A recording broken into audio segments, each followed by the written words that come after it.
All right, guys, welcome to Ask Puppy Trainer Show, episode 134. Again, my name is Sparky. This is Yuzu. We usually have Bethany here, but she's played hooky about 3 weeks in a row now. Dang, Bethany. And I know you guys are going to have a lot of questions. I have about 4 pages here, and of course, only 30 minutes to answer all of them, so we're not going to get through all of them. However, I love being able to converse with you guys. If you hear your question being answered, being read, being answered, and you have a response that you want to throw up, I have someone watching the screen. So if we see that response and you have something later on, you have a clarification to make, please do that. It just feels a lot more fun when we can kind of go back and forth like that. So we're going to start with a few short ones just to get the blood flowing. This is from Maccabi 12, 4-month lab pit. My puppy won't settle outside his crate. Do we have a leash on him? Are we using a place command? And what kind of structure are we doing? So it sounds like you're doing crate training, so that's good. That gets him settled in the crate. But when he comes out of the crate, if a puppy has freedom to move and there is no structure of where they can be and where they have to stay, they're going to keep just moving 24/7. They don't really stop. I just actually worked with a 6-month lab pit mix, and it was a very energetic dog. It would jump on me when I came in. It was just a very wild boy. But after about 2 step-ins where he jumped up, I kind of stepped in, bumped him back a little bit, picked up the leash from the ground and just kind of did a little pressure up and held it up when he tried to jump up and away from me, waited for him to settle. Can you cancel that, Kimberly? Decline that, just so I can see what I'm reading. Thank you. And pressure up and away from me. The dog did eventually settle. What I did is I gave slack on the leash to see what he would do. I had brought a bed with me as well. This dang dog literally walked over to the bed, sat and laid down and watched me. It was the first training it had ever done ever.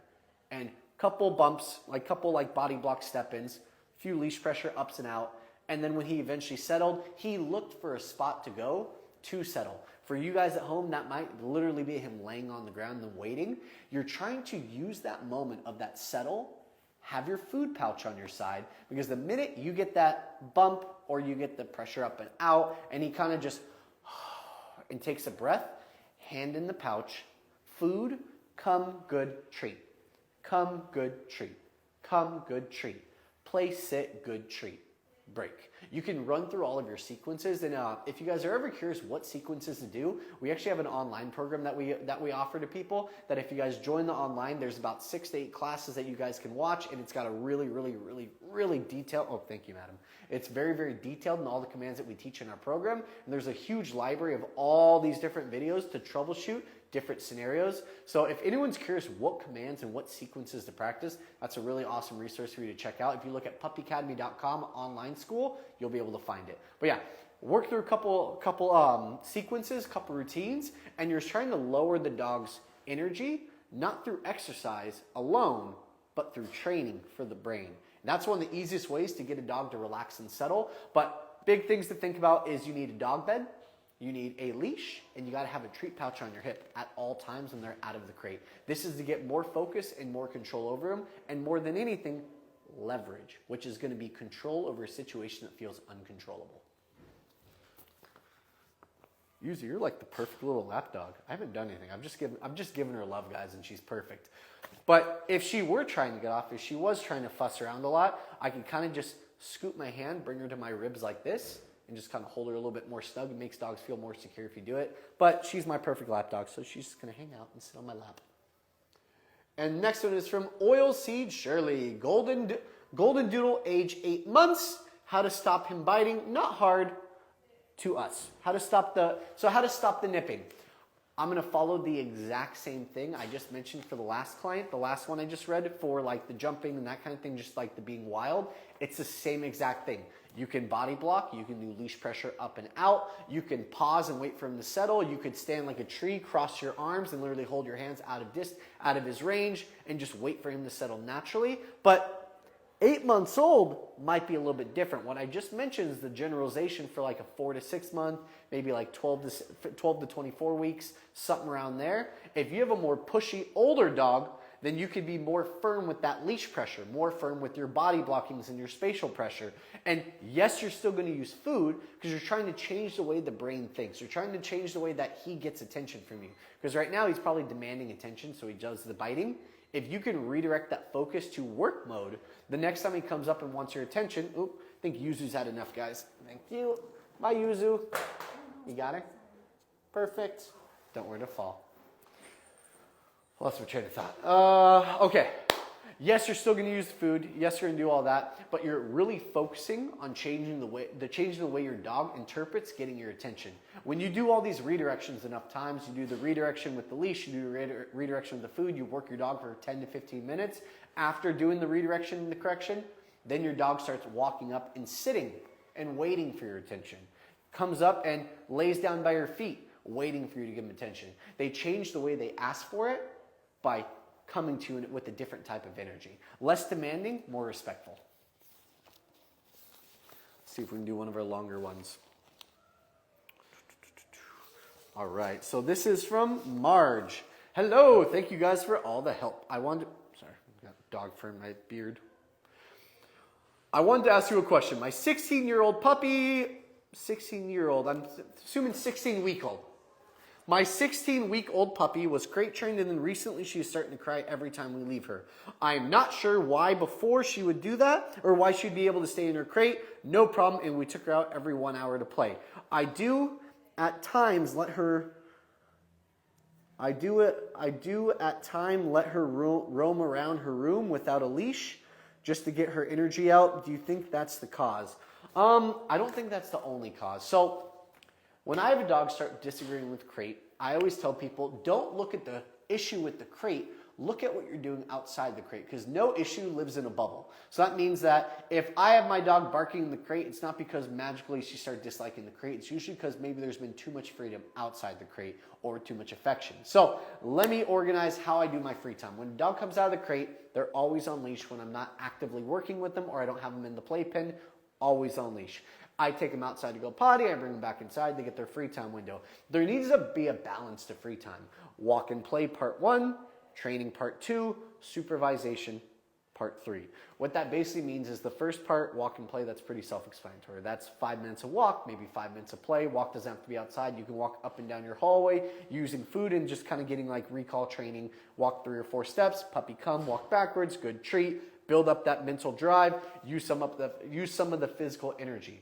Next, the training, that's a full-blown training session where you have the leash and the harness on, you've got your kibble. It's not just walking forward, stepping back and saying come. It's all the things you would learn in any basic obedience program, whether it's our online school, whether it's what you guys are working on at home. It's name recognition, puppy come, good treat, coming when called, food, eye contact, come, walk backwards, 2 or 3 steps, good treat, place command, sit command, place pattern. You have a lot of different routines you can practice. This is what tires out a dog mentally. Physically, a dog will never be tired. Like, they truly can't get tired that way. I could run a dog for 6 miles, bring them home, let them sleep on the dog bed for 8 minutes. They wake back up, they're like ready to go full steam again. That's why a lot of people think that daycares tire out dogs.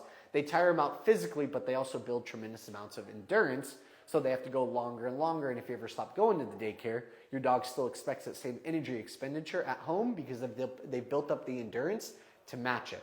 With training, it's different. Mentally, a dog can only work, especially at a young age, 16-week-old, they can only really work for about 8 to 12 minutes. That's a great training session for them. Lots of movement, fast-paced and then slow-paced, fast-paced and then slow-paced. And then the final part is actually the supervised separation. That's what most people don't do, is they finish the training, they pick up their puppy, they give all the kisses, then they walk in the crate, they say, okay, we're gonna go take a nap now, put them in the crate, close it, lock it. I'm not saying you do this, I'm just saying a lot of people do, and maybe we fall into the routine of doing it, and then the dog goes, well, I just got all this love, all this affection, all this movement, all this training. Why would I ever wanna go to sleep? I'm amped, I'm ready to go. The supervised separation is how we prevent that last thing from happening before they go in the crate. Supervised separation, it could be a playpen for a small dog that's not really jumping too much, or it could be a back tie on a dog bed for pretty much any other type of dog, including the ones that do well in the playpen. They could also do this other method as well. The playpen is they go in the playpen, they hang out, they relax, and I don't look, talk, or touch them. I literally don't even look at them. Nothing. They just exist for 10 minutes. 10 minutes. I'm asking my puppy to hang out in this playpen with the dog bed, 1 or 2 toys, safe toys, and I just am sitting across the room. Where the camera is, you guys are the dog in the playpen. I'm on my couch watching TV, looking this direction. my puppy can walk around, they can move around, they can be curious, they can play with their toy, they can lay down and sleep, they can do all of that. But the biggest thing is that I don't give them anything from me. I'm teaching them to build confidence, independence, and most important for the crate is the ability to self-soothe. That's super, super, super important because that now means that you have a dog that's calm and relaxed by the time you take them back to the crate. I mentioned the other method with the back tie. That's like putting a dog on a place command, a dog bed, putting a leash on their harness. And then if I'm sitting here, this is my dog bed, my dog is on it. My back tie means that I've got a leash clipped to the harness and tied to something behind them, opposite from the side that I'm on. So that means that now my puppy can get to the end of that bed, into that leash. Maybe it's a 4-foot leash and they're 2 feet off the bed, but I'm an additional 3 to 4 feet past that. So they do not have access to me during supervised separation. If we've already built up any separation anxiety or it's currently forming now, this is one of the most amazing ways to reverse it. Separate or paired with the crate, it's tremendously helpful. So that would be my recommendation to get her to settle more in the crate as well. You could try some disagreement techniques. There's a lot of dog trainers that will say, walk up and tap the crate and say no.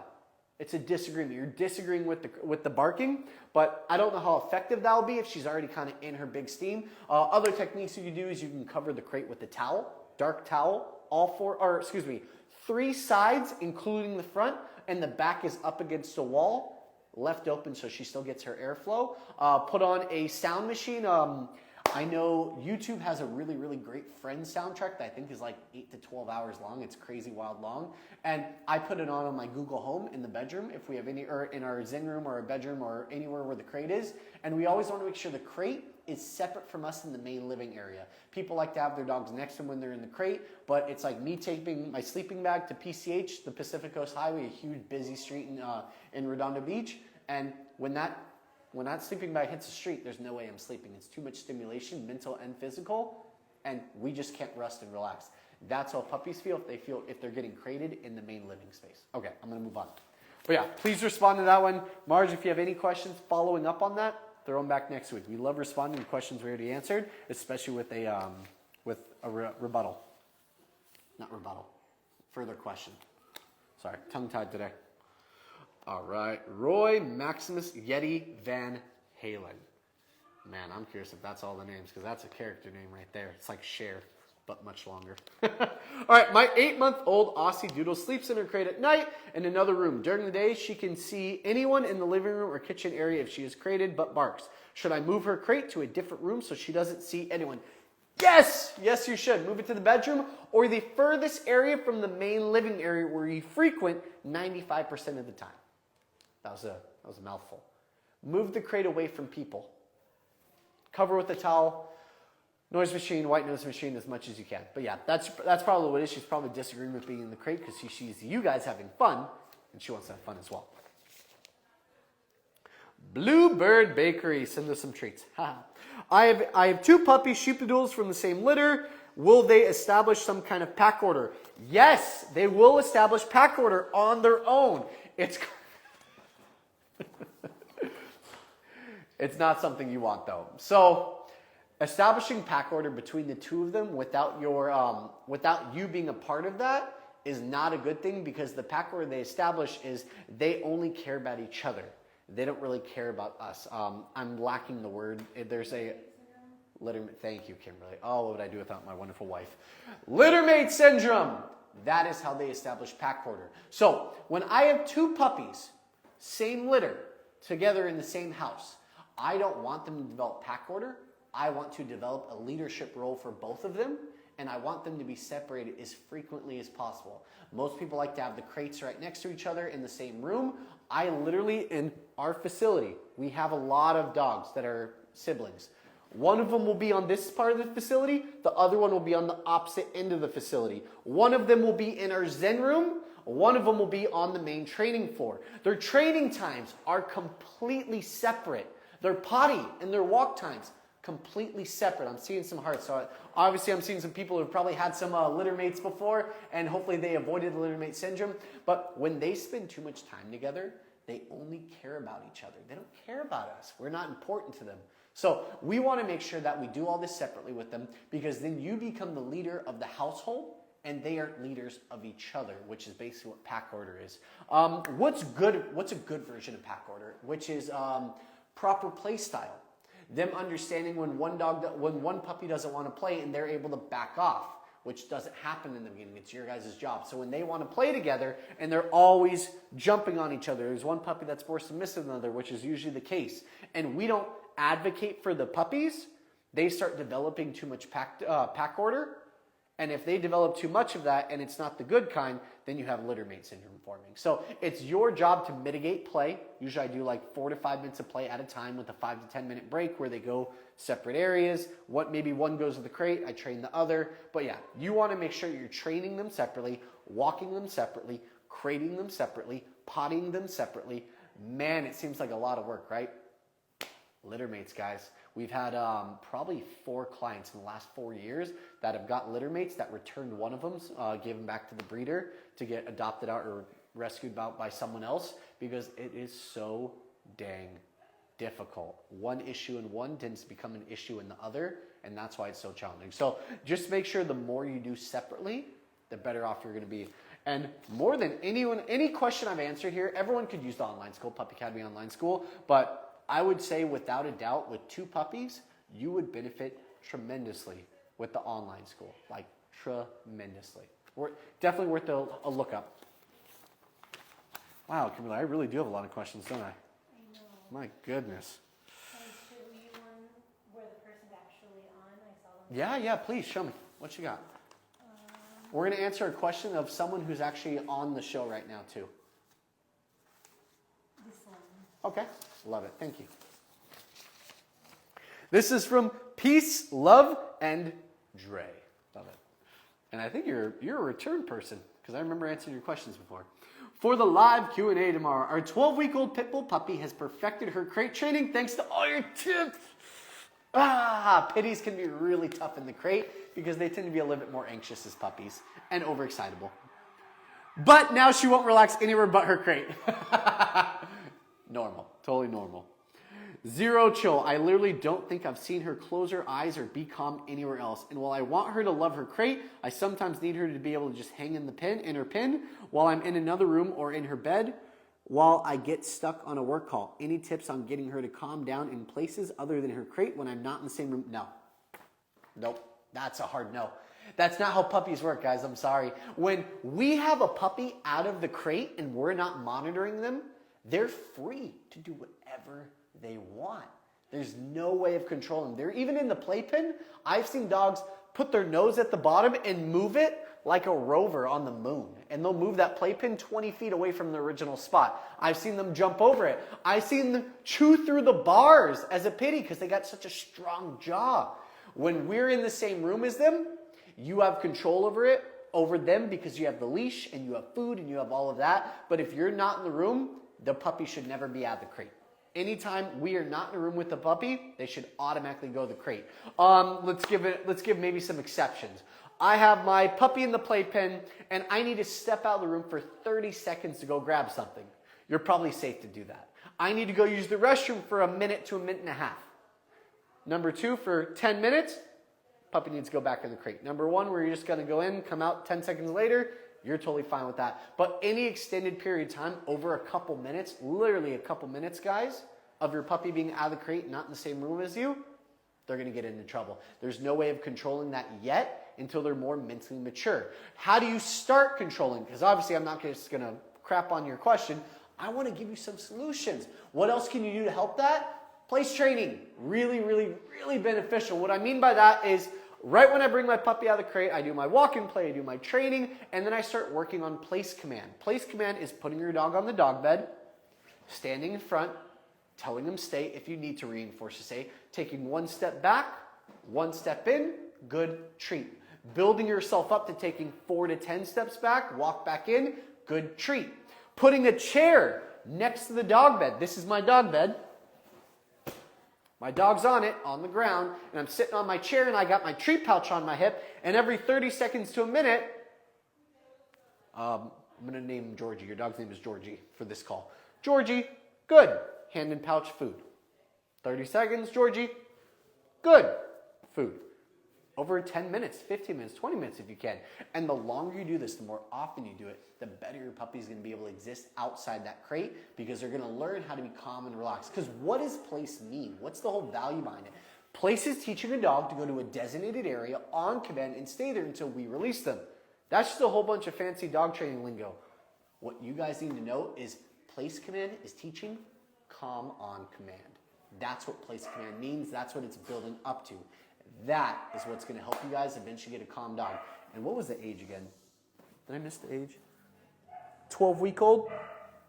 Baby. It's just a baby, guys. It's not ready for it yet. I would say that I would work on the thing that I mentioned with the place command now as a great starter for a 12-week-old. And when he hits 4 months old, 5 months old, 6 months old, that's when you'll start being able to get longer duration, longer distance. And when your puppy understands the concept of place, then you can start doing that back tie that I mentioned about 10 minutes ago, where the dog is on place, boom, the leash is clipped to the harness and then tied to something behind them that has to weigh their body weight plus half. Heavy enough for them not to be able to drag it. And if I got a pity, they might need it to be double their body weight. What I really like is I like to use kettlebells. I have an 80-pound kettlebell, a 55-pound kettlebell, and then a 33.5-pound kettlebell. And those are just the standard sizes that most people get for working out. They're really, really great to put behind the bed, tie a leash to it, clip it to the harness, and then they just get to hang out. You can start introducing that concept when they understand how to stay on place for a short period of time. How much time I got? 23? We're getting some live. We're getting a lot of live questions. You want to answer? Yeah, give me some lives. I love live questions. The first one Can I have the is- phone? I'm just going to read it so you don't have to, so I don't have to say it again. All right, this is from Janelli Bean. How do I deal with a 4-month-old golden retriever who plops down and refuses to continue walking at random times? Okay, so a couple techniques. What I like to do is if I have a dog really, really anchoring on the leash, I like to bring the leash across my hip. If he's a right side walker, I'll hold the leash with my left hand, which seems a little bit strange, I know. I have my treat pouch on my right hip, and I hold the left arm. Am I attached? Okay, no. I hold the left arm behind the back, directly above my bum. Almost like if I have my belt loop right here, I want my hand to sit above that belt loop where it can kind of anchor. Then I have the leash going down and across my hip. I have my hand on the leash here, but I also have access to my training pouch if I need it. So I'm walking, we're cruising, then ooh, he stopped me. He's trying to lay down on the ground. I don't take a single step back. That's incredibly, incredibly important. The minute I'm like, oh, and I step back, he's like, yeah, I won. I got dad to back off, I got mom to back off, and I win being able to lay down. Now your job is 10 times harder. Keep that arm, keep that forward momentum, reach in your pouch, try to kind of go low, food to the nose, and try to lean forward. So I'm now pushing off my back right leg, driving forward while holding the food, and I'm going to pause. I'm going to try to hold that as long as I possibly can, because what my dog needs to have some kind of motivation, the food, some kind of leverage on my part, the leash, and that forward momentum. And then eventually most puppies will be like, well, I'm not winning. I'm not staying on the ground, and dad's still trying to go forward. And it could take 5 seconds, it could take 10, it could take 30 seconds. I implore you to wait the first time, 30 seconds to a minute to see what they're going to do. If they get up, good. Don't give that food. They're going to lay right back down. I'm going to scoot back so you guys can see me walk a little bit. They finally get up, good. Food to the nose, walk a few steps, good. And then turn and go the opposite way. Do the same thing. And now you can be in reactive mode or preventative mode.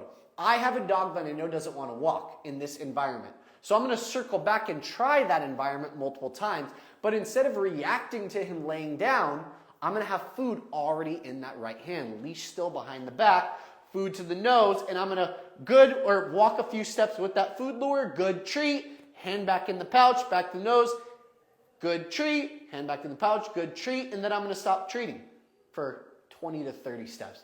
And my puppy's, excited because he got food and he's pumped and he wants to walk again. And then he's like, all right, I'm done. I'm lazy. I'm alive. I don't want to move. He kind of anchors back again. I'll do it all over again. Some dogs are even more challenging than that. They really, really struggle, of which if that's the case, When you have that whole move, boom, bang, boom, you got the food to the nose, and he's like, nah, I don't want the food.